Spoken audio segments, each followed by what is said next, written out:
চলাকালীন সিনিয়র নেতৃবৃন্দকে উদ্দেশ্য করে বলতেছি, আপনারা 8 নম্বর ওয়ার্ডের খোঁজ খবর নেবেন, ভালো মন্দ খবর নেবেন।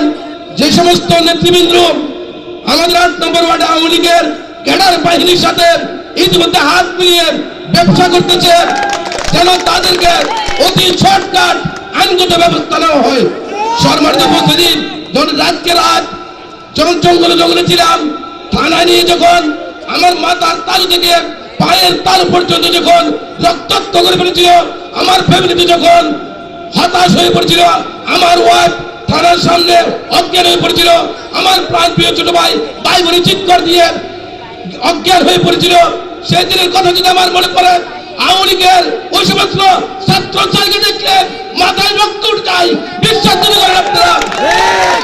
সম্মানিত উপস্থিতি, আমি আমাদের নেতৃবৃন্দকে উদ্দেশ্য করে বলতেছি, এখনো পর্যন্ত আওয়ামী লীগ পেশি সরকারের পিছনে হেঁটে যারা রাতকে দিন করেছেন, দিনকে রাত করেছেন, এখন যদি তারা আবার উস্কানিমূলক দোকানে দাঁড়িয়ে কথা বলেন, সামনের দিনগুলোতে আমি হুঁশিয়ার করে দিচ্ছি, ও যদি কথা বলেন আপনাদের পায়ের তালু মাটি রাখবো না।